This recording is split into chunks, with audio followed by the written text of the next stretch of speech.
Hola, buenas tardes. Soy Roxana Seminaro, licenciada en psicología, docente de la capacitación de pacientes con demencia, acompañamiento para familiares y cuidadores.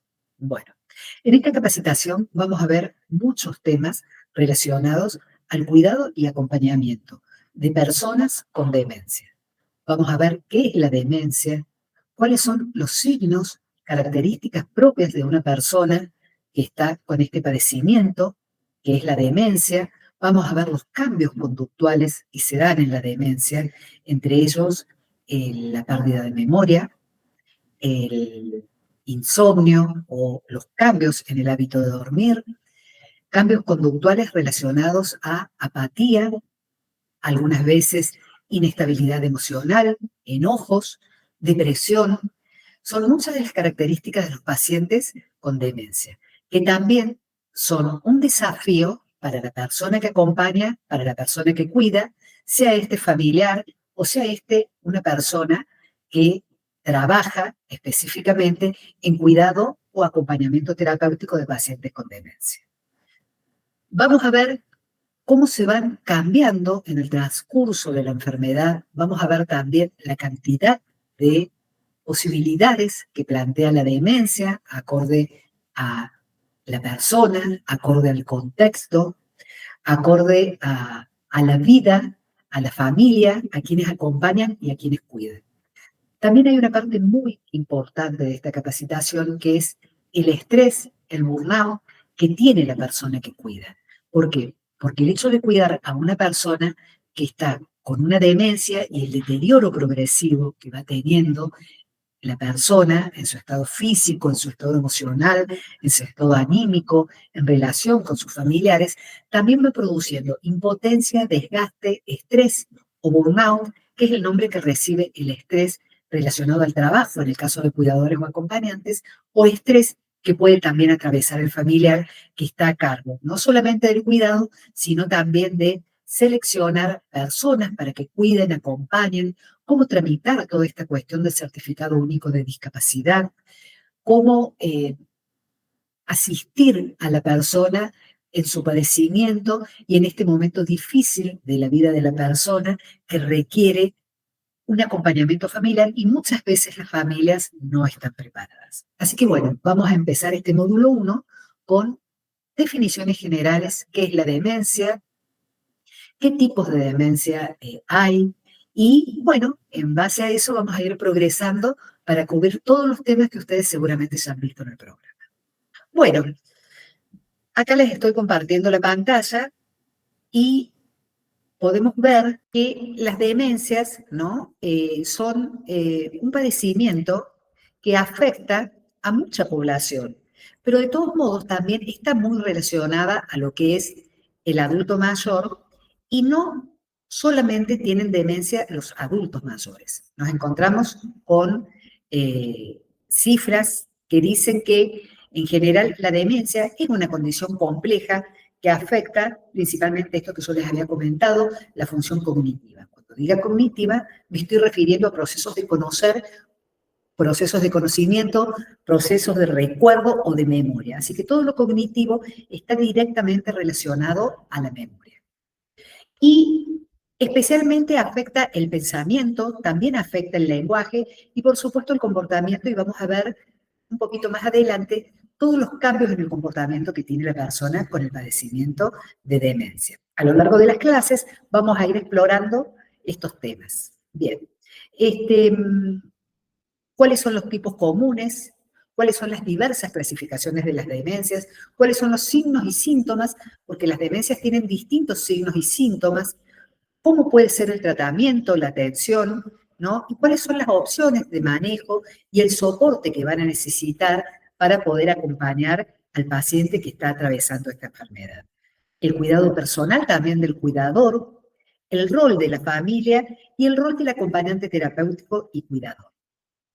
Podríamos decir que la demencia representa un desafío en la actualidad y ese desafío tiene que ver con que es un problema de salud pública, y podríamos decir de salud pública en general, porque es una carga significativa, no solamente para la familia, sino también para la persona, ya que es una discapacidad que impide que la persona pueda seguir siendo productiva, y el ser productivo en nuestra sociedad actual es todo un tema, ¿no?, que muchas veces trae más que complicaciones, llegado el momento de pensar que la persona en algunos casos puede estar jubilada, en otros casos puede estar retirada del trabajo. En casos actuales, por ejemplo, de demencia frontotemporal, producto o posteriores a un accidente cerebrovascular o a un accidente mecánico, la persona no trabaja, por lo cual sabemos que cuando una persona no trabaja o está jubilada, también hay una disminución importante en sus ingresos y en sus haberes. Entonces, podríamos decir que estas cifras actualmente, más de 55 millones de personas en el mundo viven con demencia. La Organización Mundial de la Salud, ustedes vieron que el envejecimiento está aumentando, es decir, fallecemos cada vez a edades más avanzadas. Dice que en el 2050 el número de pacientes con demencia se va a duplicar. Y esto exige que haya más prevención, más investigación y mejor tratamiento de las personas con estos padecimientos. Pero también es un impacto para todas las edades, aunque la mayoría de los casos se diagnostican en personas mayores de 65 años. Como recién les decía, hay personas adultas y personas jóvenes con demencias que se dan a inicio temprano. Como les comentaba recién, las causas mecánicas por choque, traumatismos en la cabeza, caídas, caídas no protegidas, como por ejemplo el no usar casco, el hacer actividades de riesgo, como por ejemplo en altura, el no utilizar cuestiones relacionadas a la seguridad laboral, como cascos, arneses y todo ese tipo de cosas, traen consecuencias. Y también los accidentes cerebrovasculares. Entonces, podríamos decir que la demencia significa una carga económica, que la cobertura por obra social resulta también una complejidad, como resulta también la cobertura por discapacidad. Por eso, es necesario que si una persona cursa una demencia, se tramite de manera inmediata, por lo menos en la República Argentina, el CUD, es una sigla, Certificado Único de Discapacidad, y en el material van a encontrar una parte que explica y un link que conduce directamente para que los familiares puedan tramitar ese certificado. Entonces, como dijimos, hay causas, hay factores de riesgo, y podríamos decir que las principales causas relacionadas a la demencia tienen que ver con el daño, ¿no?, que sufre las células del cerebro, células cerebrales, destrucción de las células cerebrales. Las causas varían, como les decía. Una célula cerebral se puede destruir por una enfermedad, como por ejemplo la enfermedad de Alzheimer, que es la causa más frecuente con la que nos encontramos en las demencias y que es la acumulación de una proteína anómala en el cerebro. Otra cuestión es la edad y la genética, por eso decimos que el riesgo de padecer demencia aumenta con la edad, ¿no? Y después de los 65 años, pero también lo genético, porque hay antecedentes familiares que también pueden influir. Hay otros factores, por ejemplo, como los factores modificables, que son condiciones, como por ejemplo la presión arterial, la diabetes, el colesterol, el tabaquismo, el consumo excesivo de alcohol y la obesidad, que de una manera u otra son productores de riesgos, ¿no? Es decir, aumentan las posibilidades de que una persona pueda desarrollar demencia. Entonces, también tenemos estos factores como la hipertensión, la diabetes, son factores que pueden ser modificables. Esto significa que llevar una dieta sana, cuidarse, por ejemplo, en las cuestiones cardiovasculares, esto de los accidentes cerebrovasculares, que muchas veces las personas no consultan o no son atendidas, y de una manera u otra aumentan el riesgo de padecer una demencia. Por lo cual, a esto se le llama factor modificable y es donde cuando hablamos de prevención estaría orientada a la prevención. También tenemos la demencia vascular, que resulta del daño de los vasos sanguíneos que irrigan el cerebro y a menudo pueden producir un accidente cerebrovascular. ¿Qué significa esto cuando se dice la persona tuvo un ACV o un accidente cerebrovascular o tuvo un derrame cerebral?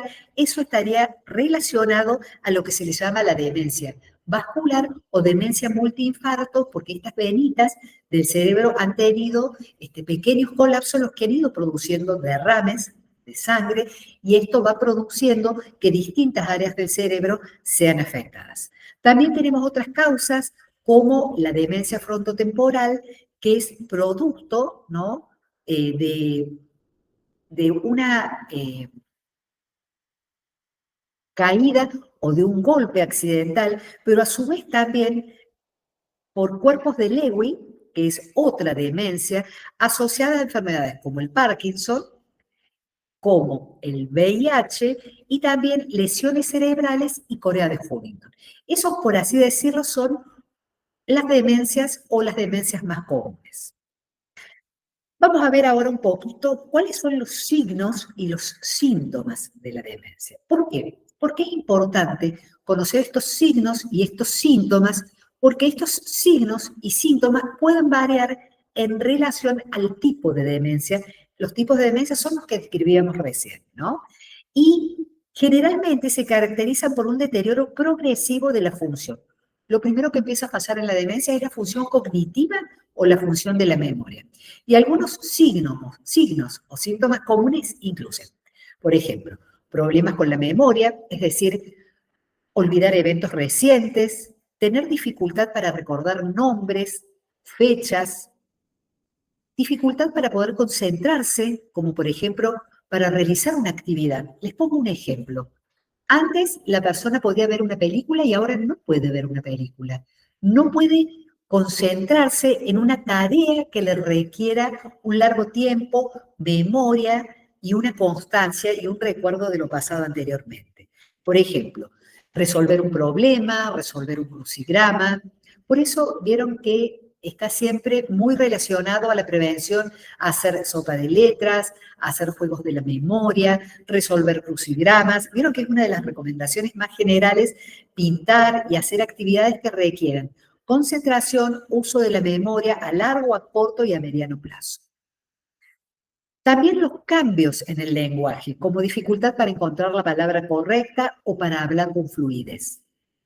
Otra cuestión también es el problema con el razonamiento y el juicio, como por ejemplo tener dificultad para tomar decisiones o resolver problemas.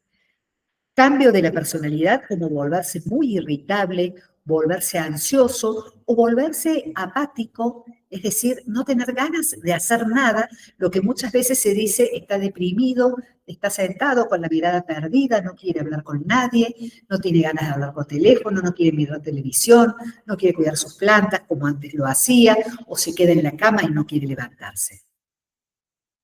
La desorientación, la desinhibición, el volverse agresivo, problemas con las habilidades motoras, como por ejemplo algunas dificultades para caminar, temblores, dificultades para vestirse, dificultades para escribir.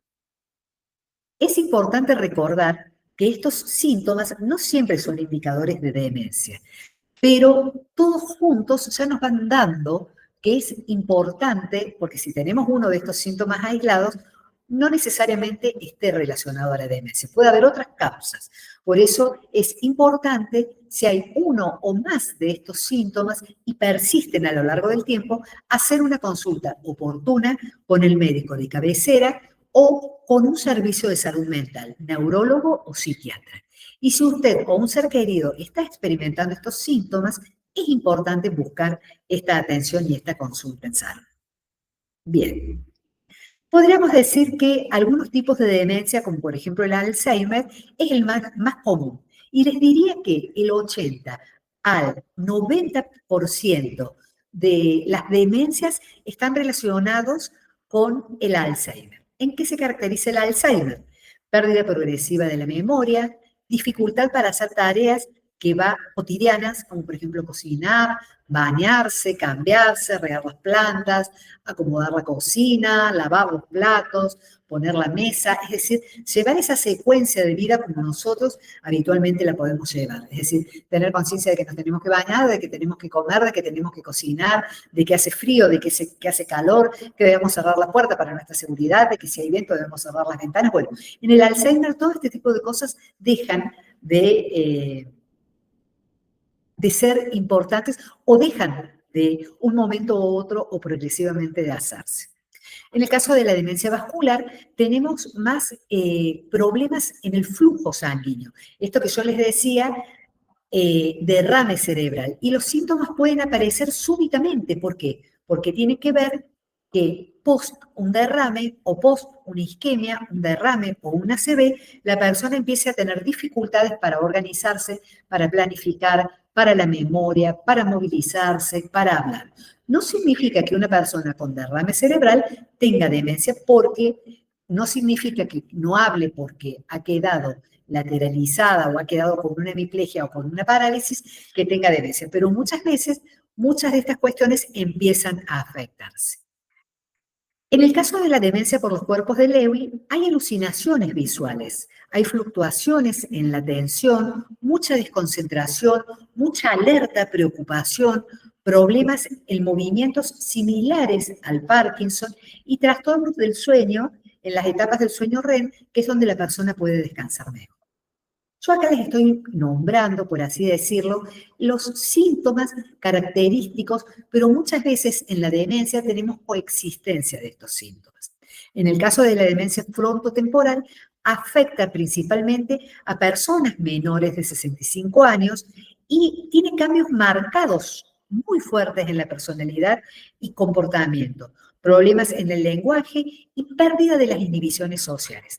Vamos a ver un poquito más adelante cómo esta demencia frontotemporal hace que muchas veces las personas con este tipo de demencias tengan algunas conductas sexuales inadecuadas que hacen que los familiares se preocupen mucho, culpabilicen a la persona que hace estos episodios, pero es fundamental cuando veamos cada una de las manifestaciones que preocupan a la familia y a cuidadores, que tengamos presente que no son cosas pensadas, planificadas o intencionales, sino que son cosas que la persona no puede manejar y por lo cual también tiene mucha impotencia. Por eso va a ser sumamente importante que podamos entender, acompañar, comprender desde la perspectiva humana a la persona que padece de demencia y poder entender estas limitaciones que no son más que el producto de una enfermedad y de los cuales van perdiendo conciencia y podríamos decir no son responsables o conscientes de hacerlos. Lo que no quita que haya momentos en las demencias en que la persona pueda tener mayor o menor lucidez, y es ahí donde uno puede aprovechar en esos momentos de mayor lucidez o de menos pérdida del contacto con la realidad para hablar algunos temas importantes, como por ejemplo preguntarle qué podemos hacer cuando te pones mal, cuando gritas y te enojas, ¿qué te enojó el otro día? Y poder preguntarle, y siempre acorde a las posibilidades, la persona nos va a poder responder.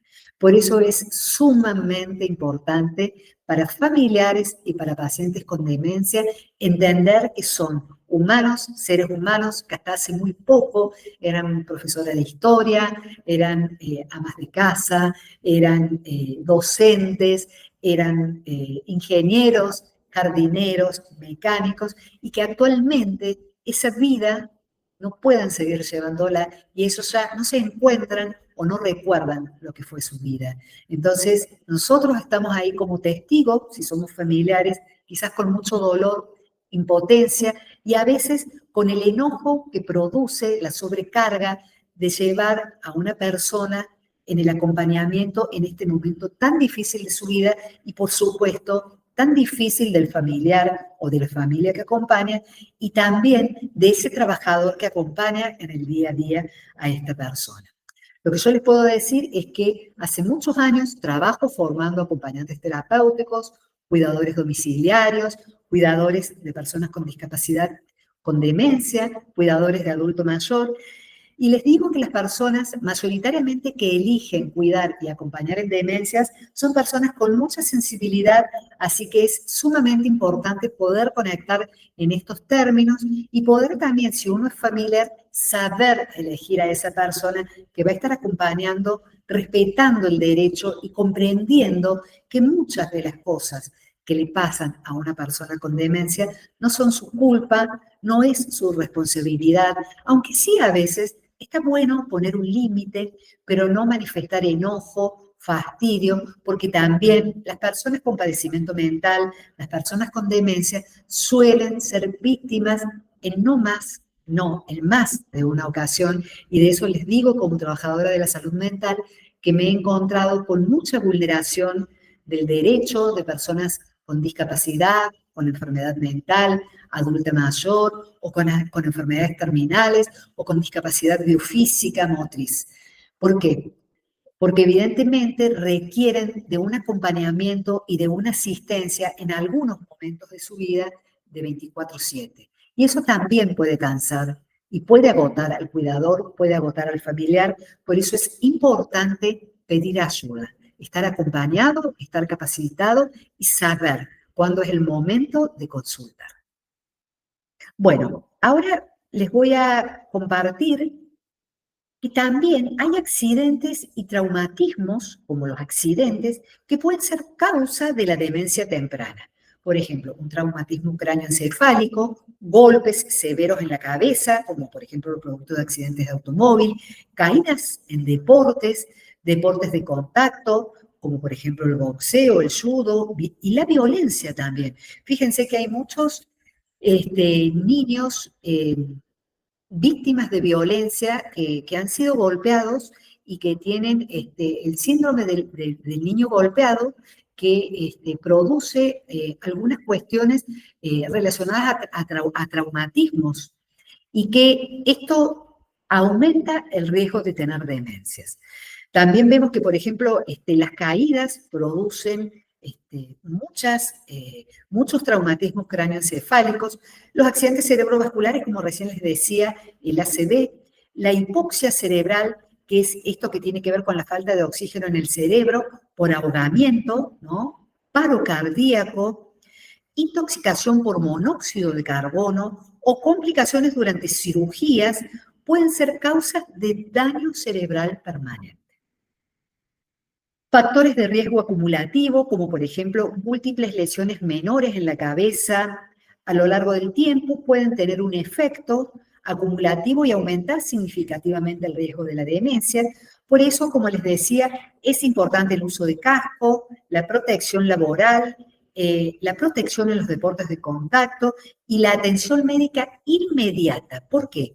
Porque después de un golpe en la cabeza, de una caída, el tratamiento debe ser inmediato, ya que el derrame puede afectar en grande la capacidad del cerebro y sabemos que el cerebro es un órgano altamente sensible, para eso tenemos nuestra cabeza, para protegerlo, pero a veces eso no alcanza. Así que tener mucho cuidado, mucha prevención, evitar las caídas y protegerse.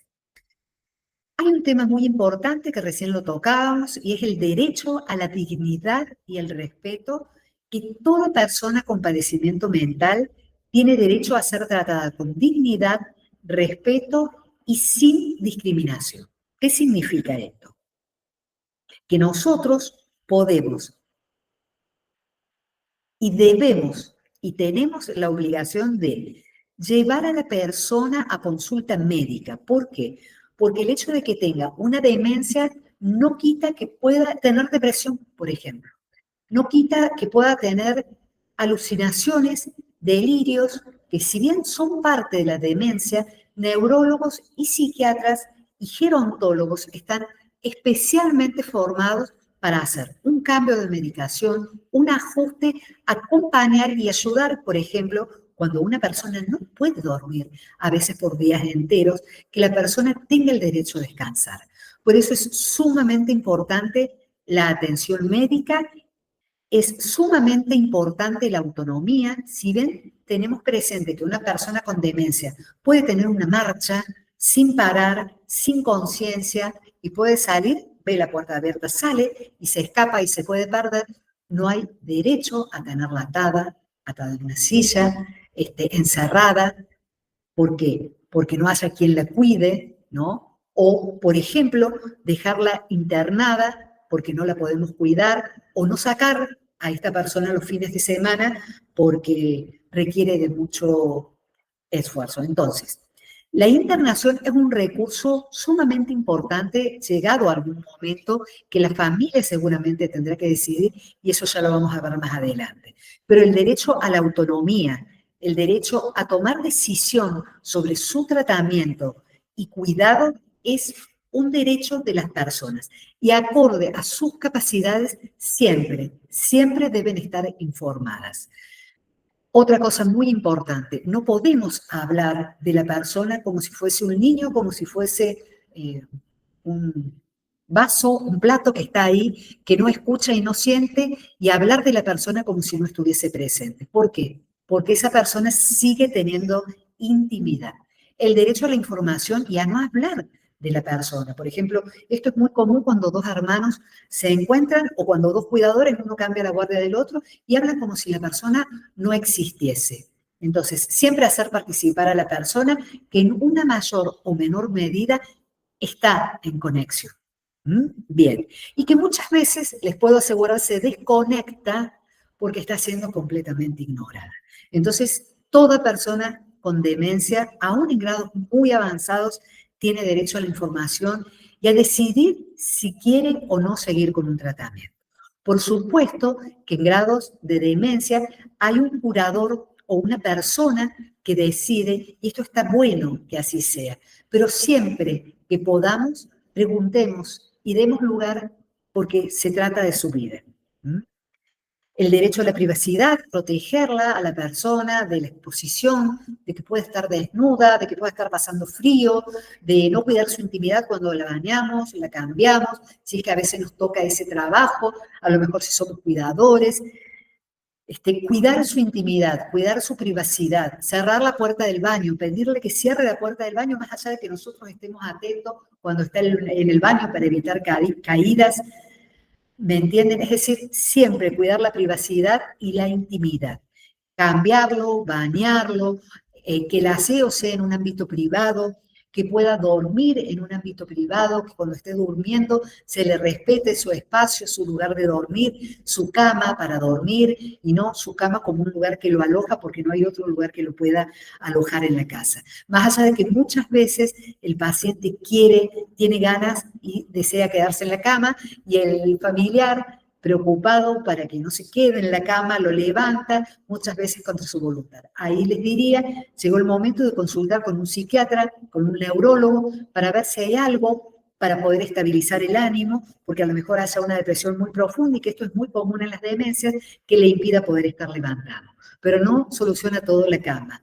Y tampoco el hecho de ponerlo a hacer actividades, sino que muchas veces la persona necesita parar, quiere parar, y su cuidador va a estar ahí acompañándolo, cuidándolo, su acompañante terapéutico, con esa presencia, aún al lado de la cama, aunque el familiar piense que no está haciendo nada, pero está haciendo vínculo, porque la persona sabe que su cuidador, su acompañante, está ahí, al lado, ¿no? Para sostenerlo en esos momentos de gran vulneración. Entonces, también el derecho al consentimiento informado, y es importante que tengamos presente la Convención del Derecho de las Personas con Discapacidad de la ONU y la Ley de Salud Mental de Argentina 26.654, que es excelente, aunque tenga muchas cosas que le falte cumplimentar en favor del derecho de las personas con padecimiento mental. Como espíritu de ley es muy contemplativa y tiene presente el derecho de las personas con padecimiento mental. Esta clase está siendo un poquito larga, pueden ustedes cuando vean el video cortar y después continuar. Pero les digo que son temas que es sumamente importante que vayan asimilándolos porque los vamos a ir tocando a todos estos temas que son fundamentales en el trabajo y acompañamiento de pacientes con demencia. Es importante, como decíamos, el cuidado personal del cuidador, el respeto que debe tener la familia para el cuidador familiar que se está haciendo cargo, el cuidado, ¿no?, del personal del cuidador, ¿no? ¿Por qué? Porque los cuidadores pocas veces se cuidan. Es decir, El cuidador cuida y queda cuidando, muchas veces como nos pasa a los padres o a las madres, este, cuidando muchas veces estando desprotegido. Por eso es importante que el cuidador tenga buena cantidad de horas de sueño, que haga ejercicios, que descanse, que tenga una alimentación saludable y que también tenga apoyo social. Por eso, si vos tenés un familiar y contratás a un cuidador, cuídalo, cuídalo al cuidador. Si sos cuidador, cuídate. ¿Por qué? Porque hacer una entrega, que solo pongo entre comillas, porque este vínculo que se establece con el acompañado en el cuidado y acompañamiento es muy estrecho, pero más allá de ser un vínculo estrecho, es denso. ¿Por qué? Porque hay una transferencia masiva en una persona con una subjetividad o con una psicología como la que tiene el paciente con demencia, que hay momentos en los que puede tomar conciencia de estar perdido y hay momentos en que está perdido y no sabe lo que le está pasando. Entonces es un momento desesperante de la vida, por eso es importante cuidar al cuidador. Existen recursos como grupos de apoyo para familiares de pacientes con Alzheimer, para familiares de pacientes con esquizofrenia, líneas de ayuda, servicios a domicilio para ayudar al cuidador. Es importante la supervisión si trabajas con un paciente con demencia y sos acompañante terapéutico. Es importante también una consulta terapéutica si sos familiar que estás acompañando a tu familiar que está atravesando por esta etapa. Por eso el cuidado personal para personas con demencia también fomenta la independencia y la participación de las actividades placenteras, tanto para el cuidador como para la persona con padecimiento mental. Es importante, por eso, que el cuidador nunca se quede solo. Yo entiendo perfectamente que cuando hay una persona con demencia, queda un familiar o dos a cargo. He atendido muchas personas con este peso de ser el familiar que se ha quedado a cargo del papá, de la mamá, o del papá y la mamá, o de esta mujer que se queda a cuidado de su marido, o de este marido que se queda a cuidado de su esposa, y que los hijos de 4 aparece uno, de 3 desaparecen 3. Entonces, podemos ver que es necesario para quienes están buscar apoyo. La queja está a la orden del día, pero muchas veces es preferible decir, es lo que hay, con esto cuento, y empezar a buscar. Si los hijos no acompañan, si el padre no acompaña y a vos como hijo te toca estar solo acompañando a tu madre o sola, o si como cuidador estás solo porque los hijos se borran y te dejan a vos a cargo y vos has hecho un lazo emocional con esa persona, es sumamente importante pedir ayuda. ¿Pedir ayuda para qué? Para que el derecho de esa persona se respete. ¿Para qué? Para que nuestro derecho como cuidador, acompañante, seamos o no familiares, también esté cubierto, principalmente pensando en que todas estas cargas son emocionalmente fuertes y deben, y es necesario que sean tramitadas. Bien, observar también los cambios conductuales de la persona. Es fundamental estar atento, llevar un registro de estos cambios, escribir en un cuaderno, porque muchas veces nos olvidamos. Si somos cuidadores y acompañantes, es una obligación profesional tener registro para informar a la familia y al equipo que está tratando a esa persona. Y si sos familiar, es sumamente importante el registro para que cuando tengas el encuentro con el neurólogo, con el psiquiatra o con su médico, tengas presente todas las cosas que han acontecido. Porque ¿saben qué? Cuando está la crisis, todo nos parece flúor, inmenso, gigante. Y cuando pasa la crisis tendemos a olvidar. Pero es importante tener registro, de decir, en los últimos 3 meses o en el último mes, hubo 2 semanas en las cuales tuvo trastorno del sueño. Eso ya es un acto para medicar, ¿me entienden? ¿Por qué? Porque una persona con más de 3 o 4 días en una semana que ha tenido trastornos en el sueño, ya es un acto de consulta de urgencia psiquiátrica. Si una persona no sale de la cama durante 5 o 7 días, consulta urgente.